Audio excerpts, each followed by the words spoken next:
Hi everyone, this is Sandy with Sewing with Sandy and LTD Quilting, and I'm working here on my French braid for the temperature quilt for 2021.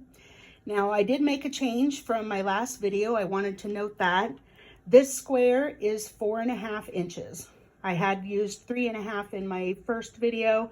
I decided I wanted my braid to be a little wider, so I switched to a 4.5.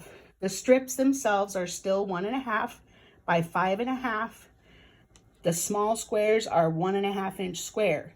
Now, as you can see, I had done my low and my high for the 1st, the 2nd of January, and now I'm working on the 3rd. So I've got my low already added up here. And you can see that I laid my ruler down, and as you add your strips, if you lay your ruler down each time and you have 1.25 inches, then you know as you add a strip that you have a good 1/4 inch seam. And as you can see from the line here going all the way up, you can see that it's nice and straight. If you want to, you can pull the ruler down and even make sure that your square is nice and straight as well. Now this strip next to it that's encased on both sides with seams should be, if your seam allowances are correct, should be right at 1 inch. And you can see mine is as right on as I'm gonna get, okay? So this is how we're building our braid. If you don't have it nice and straight every time, it's gonna turn into a wiggly mess as you get longer and longer. Okay, so I've got the 1.25 inch line, and let's say that up here, get this situated.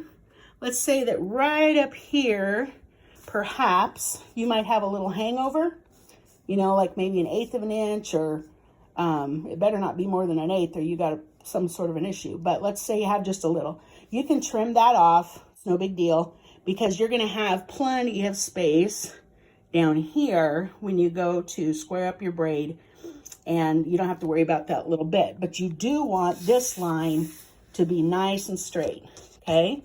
So the next piece that's going to get added, I'm going to have to trim that string, is going to be the high for the 3rd, which was 40 degrees here in Central City, Nebraska. And then my little square. And I'm going to always press toward the strip. If I always press toward the strip, then my seams are just going to nest right together, right here. And I'm going to be able to feel that they're nested. I'm going to line those all up nice and straight. And then I'm just going to take a seam right down here, flip it, and press it up. So as you are making your braid, you're going to press toward the strip every time. You're going to press up toward the top every time.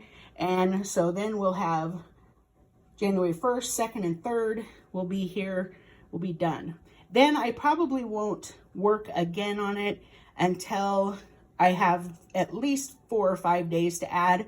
It's just not super time efficient to add it day by day. Now, if you're a person that enjoys that, go for it. But I'm gonna do probably a week at a time, as I was advised by my friend Kelly.